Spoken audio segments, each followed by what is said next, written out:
di sebuah masjid setelah sholat tarawih.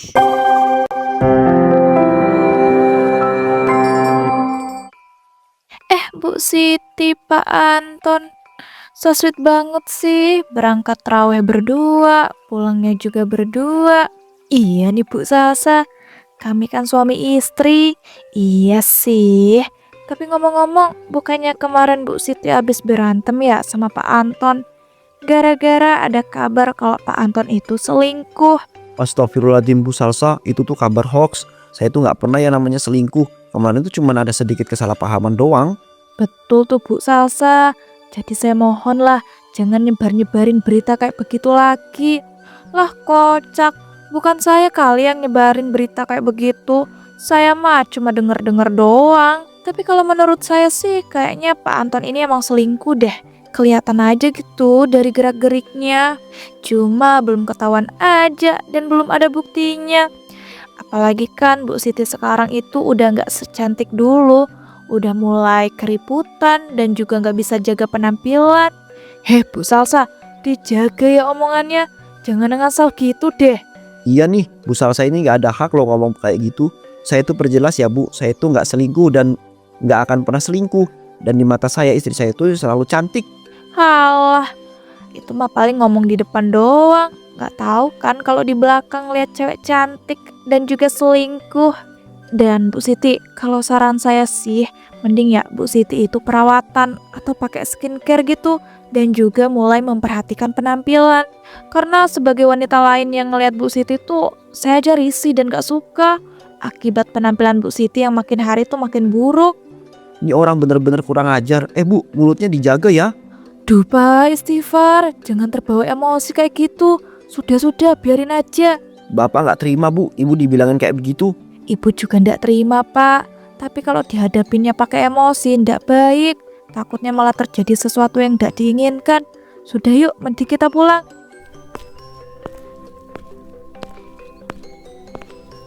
Ya ampun, gak ada sopan santunnya banget sih. Pergi gak pamitan sama sekali. Dan ngapain juga tadi Pak Anton sok emosi gitu. Kan yang aku omongin fakta tentang istri dan juga keadaan rumah tangganya. Ya udahlah, mending aku pulang aja. Keesokan harinya di tempat jualan takjil. Wah, di sini makin hari makin banyak ya yang jualan takjil. Ada takjil kesukaanku tuh. Gas lah, langsung aku beli.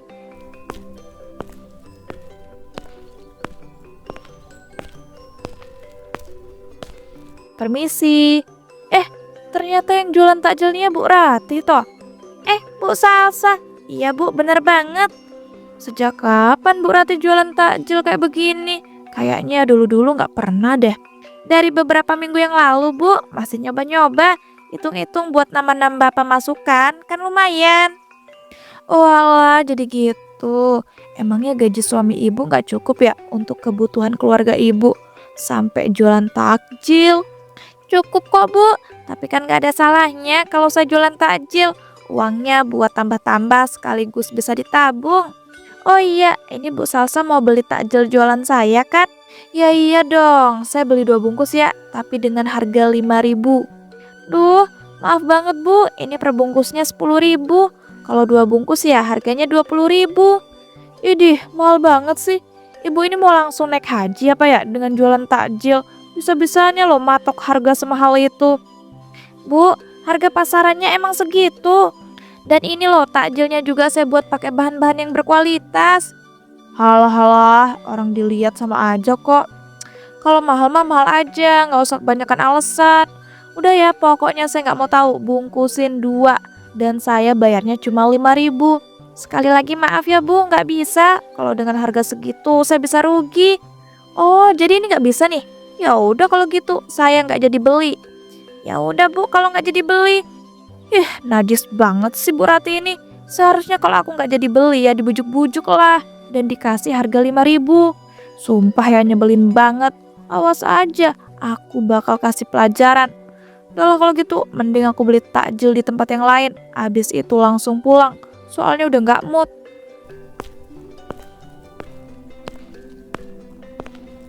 Saat di rumah, Duh, kok rasanya aku masih kesel banget ya sama Bu Rati. Bisa-bisanya loh dia nggak ngasih harga 5.000 untuk 2 bungkus takjil jualan dia. Padahal kan itu bisa dijadiin sebagai penglaris. Nyebelin deh. Tiba-tiba suami Bu Salsa pulang dari dinas luar kota. Assalamualaikum Bu, Bapak pulang. Waalaikumsalam. Loh, Bapak kok udah pulang?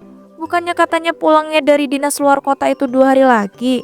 Iya sih Bu, tapi alhamdulillah sama bos disuruh pulang cepet karena kerjaan juga udah selesai. Alhamdulillah. Tapi kok Bapak nggak ngomong sih sama Ibu? Ibu jadi merasa nggak dihargai nih jadi istri. Mana ada Bapak itu nggak ngomong. Bapak lo udah ngirim pesan dari kemarin, tapi nggak dibales-bales. Bapak telepon juga nomor ibu nggak aktif. Iya kah? Astagfirullah, Ibu baru keinget Pak. Dari kemarin HP Ibu tuh lobet dan males Ibu tuh mau ngecasnya. Ya ampun, pantesan aja. Jangan dibiasain ya Bu, HP-nya dibiarin lobet. Nanti lama-lama rusak loh. Iya, malahan bagus nggak sih kalau rusak? Jadi kan Ibu bisa minta beliin HP baru sama Bapak. Kebiasaan banget sih, ibu mikirnya kayak gitu. Udahlah, Bapak capek, Bapak mau istirahat dulu ya. Ya udah sana istirahat. Tapi Pak, ini Ibu beli takjilnya cuma 1 loh. Cukup buat Ibu sendiri. Ya udah nggak apa-apa, Bapak juga hari ini lagi nggak kepengen takjil untuk buka. Wah, bagus-bagus. Soalnya Ibu juga males mau bolak-balik beli takjil untuk Bapak. Malam harinya saat hendak sholat tarawih di masjid. Ya ampun Bu Ratih, maaf ya, saya nggak sengaja nabrak. Astagfirullah, nggak sengaja dari mananya sih? Orang Ibu aja loh, sengaja banget menghalangi jalan saya dan juga langsung nabrak saya. Ibu Salsa nih ada masalah apa sih sama saya? Kok sampai berbuat kayak begitu? Nggak ada kok, cuma saya kesel aja gitu. Soalnya Bu Ratih itu orangnya pelit. Masa orang beli takjil dengan harga 5.000 nggak boleh sih? Ya jelas nggak boleh lah Bu, orang Ibu mau belinya 2 bungkus, masa iya bayarnya cuma 5.000? Lagian ya Bu, saya tuh kan nggak maksa untuk Ibu beli jualan takjil saya. Ini kenapa Ibu jadi marah dan tersinggung sampai melakukan hal kayak begitu? Lah, suka-suka saya dong mau marah dan juga melakukan hal kayak begitu. Dan Ibu tuh ya nggak usah sombong gitu deh, cuma jualan takjil juga. Mana pasti jualan takjil Ibu itu buatnya pakai bahan-bahan busuk kan? Bu, jaga ya omongannya. Takjil jualan saya itu saya buatnya pakai bahan-bahan yang bagus dan berkualitas. Mana ada pakai bahan-bahan busuk. Udahlah Bu Ratih, jujur aja.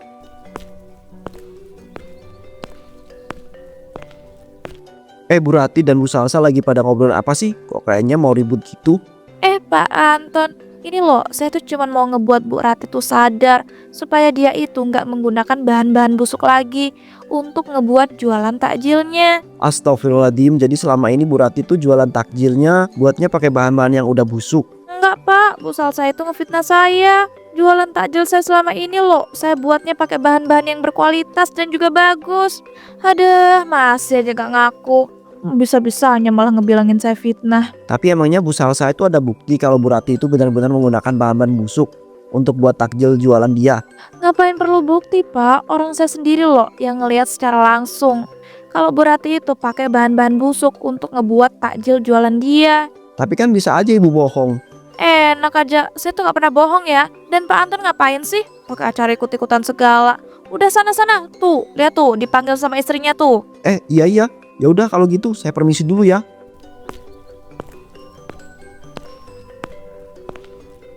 Akhirnya pergi juga tuh bapak-bapak. Dalam minggir-minggir Bu Ratih, saya mau lewat. Tanpa merasa bersalah sedikit pun Bu Salsa pun pergi ke masjid untuk melaksanakan sholat tarawih. Dan keesokan harinya, "Loh, ibu mau kemana sore-sore gini? Mau beli takjil ya?" Ya iya dong Pak, pakai nanya lagi.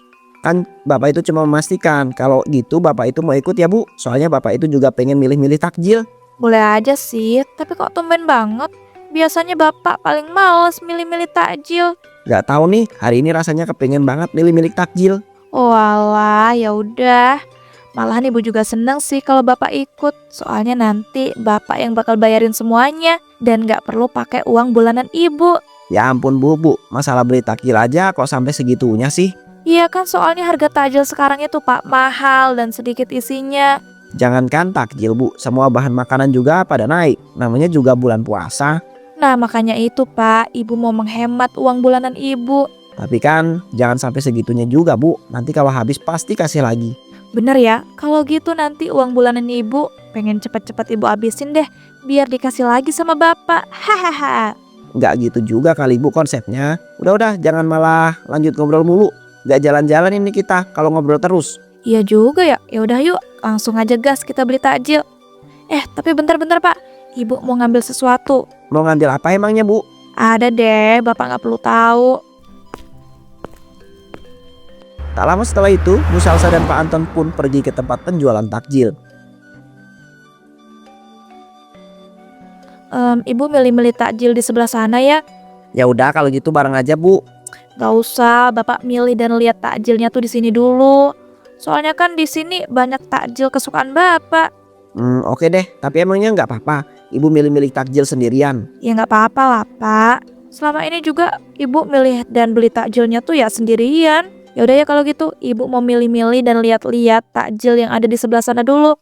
Nah, ini adalah waktu yang tepat untuk ngasih pelajaran buat Bu Ratih itu. Hahaha. Oke Bu. Permisi Bu Ratih, saya mau beli takjilnya dong 1 bungkus. Wah, kenapa tiba-tiba Bu Salsa mau beli takjil jualan saya? Bukannya pas itu katanya kesel ya, gara-gara nggak saya kasih harga 5.000 untuk 2 bungkus. Ya emang sih saya masih kesel, tapi saya lagi kepengen beli jualan takjil ibu itu. Oh, tapi saya nggak mau ya Bu ngasih diskon. Dan ini 1 bungkusnya harganya 10.000, nggak bisa dikurangin sama sekali. Iya, saya tahu kok. Bu Rati ini kan emang pelit dan nggak pernah ngasih diskon. Nih uangnya. Udah tahu pelit, ngapain Ibu beli di sini? Nih takjilnya. Ya ampun, ada Bu Siti. Bu Siti mau beli takjil apa, Bu? Wah, kesempatan bagus nih. Bu Rati kan lagi fokus tuh ngelayanin Bu Siti. Saatnya aku masukin kecoa ke dalam takjilnya Bu Rati. Biar bisa aku salah-salahin. Hahaha. Ya ampun Bu Rati. Ini kok takjil yang saya beli dari jualan Ibu Rati ada kecoanya sih? Duh, astagfirullah. Kecoa kok bisa? Gak tahu nih. Bu Rati ini gimana sih? Jualan takjil kok ada kecoanya, jorok banget. Duh, saya juga gak tahu Bu. Perasaan dari awal saya buat sampai ngewadahin gak ada sama sekali kok kecoanya di dalam takjil. Tapi kenyataannya di dalam takjil ibu yang ibu jual ini ada kecoanya. Ih, jijik banget. Saya gak jadi beli di sini ah. Duh, saya juga ngerasa jijik. Saya juga gak bakal beli di sini lagi deh. Permisi Bu. Tunggu Bu. Duh ya ampun, gimana nih? Makanya Bu Rati, kalau jualan takjil tuh yang bener. Udah ya kalau gitu, saya permisi dulu. Soalnya saya juga gak sudi lama-lama di tempat jualan takjil yang ada kecoanya. Setelah itu Bu Salsa pun langsung menyebarkan berita jika penjualan takjil Bu Rati terdapat kecoa. Hal itu sangat berdampak buruk pada jualan takjil Bu Rati. Ya ampun, ini gimana ya?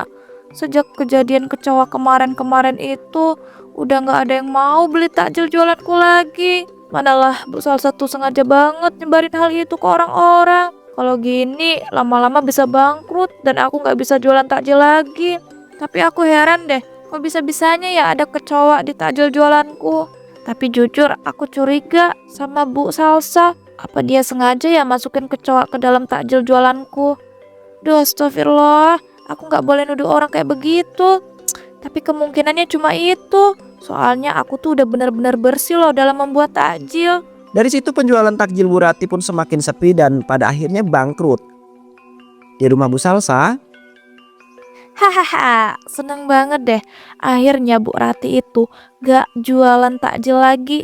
Karena semenjak aku sengaja masukin kecoa ke dalam takjil jualannya, terus aku sebarin hal itu ke orang-orang, penjualan dia makin sepi dan bangkrut. Itulah akibat sok-sokan sama aku. Rasain tuh pelajaran dari aku. Hahaha. astagfirullahaladzim Bu, ibu itu gak kesambet kan? Ya ampun, ngeri banget deh ketawa-ketawa sambil ngomong sendiri kayak gitu. Yes, ya enggak lah. Bapak ini apa-apaan sih? Datang-datang ngomongin ibu kesambet. Ya habis ibu ketawa-ketawa sambil ngomong sendiri kayak orang kesambet gitu. Lah, emangnya kenapa? Kan gak ada salahnya.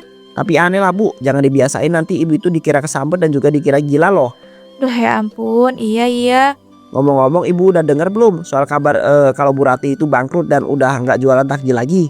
Kalau itu mah ibu udah tahu duluan, Pak. Lah iya kah? Tapi emangnya kenapa sih Bu? Kok bisa Bu Rati itu tiba-tiba bangkrut dan gak jualan takjil lagi? Bapak nih kemana aja loh? Padahal lo pas itu ibu tuh pernah ceritain ke bapak.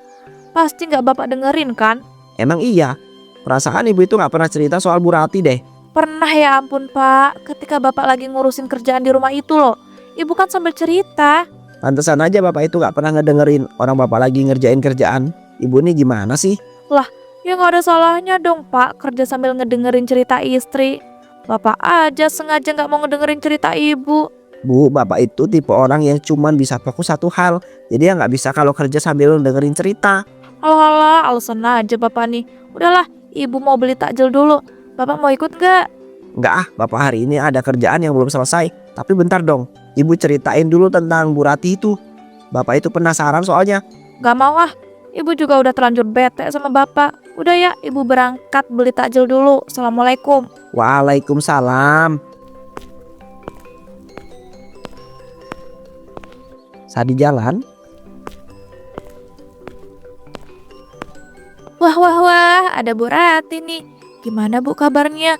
Dengar-dengar ibu udah bangkrut ya dan gak jualan takjil lagi. Iya bu, itu semua kan gara-gara Bu Salsa yang nemuin kecoa di dalam takjil saya. Loh, kenapa ibu cara ngomongnya seolah-olah menyalahkan saya ya? Yang menjadi penyebab kebangkrutan ibu menjadi penjual takjil. Enggak kok, saya gak pakai nada menyalahkan. Tapi kalau dipikir-pikir aneh kan bu, tiba-tiba Bu Salsa menemukan kecoa di dalam takjil saya. Apalagi setelah itu Bu Salsa sengaja nyebarin hal itu ke orang-orang. Jangan-jangan Bu Salsa sengaja ya merencanakan hal itu untuk ngebuat jualan takjil saya bangkrut dan gak ada yang pernah beli lagi.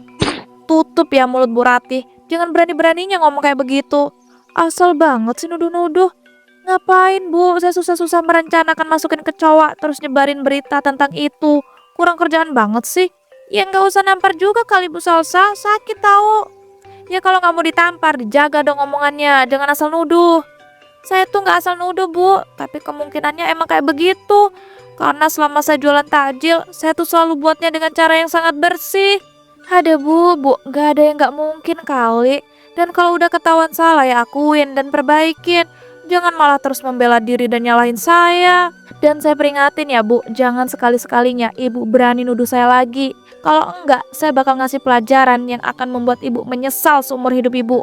Ingat ya baik-baik. Udah lah kalau gitu, saya permisi dulu. Mikir-mikir. Duh. Tanganku kenapa? Kok rasanya sakit banget ya? Bu Salsa kenapa? Gak usah pegang-pegang. Najis tahu nggak? Rasain nih. Astagfirullahaladzim Bu Salsa. Kebangetan banget sih jadi orang. Mau ditolongin kok malah ngedorong sampai jatuh. Loh, gak ada yang minta pertolongan sama ibu ya. Lagian saya tuh gak sudi tau gak ditolongin sama penjual takjil jorok kayak ibu. Minggir. beberapa hari kemudian, Duh ya ampun, ini tanganku kenapa ya? Kok makin hari makin parah. Mana kayak infeksi gitu lagi. Pak, Bapak. iya ada Bu. Pak, anterin ibu ke rumah sakit yuk. Lihat nih tangan ibu. Gak tahu kenapa pak, tiba-tiba infeksi gitu. Astagfirullahaladzim, kok bisa sih Bu?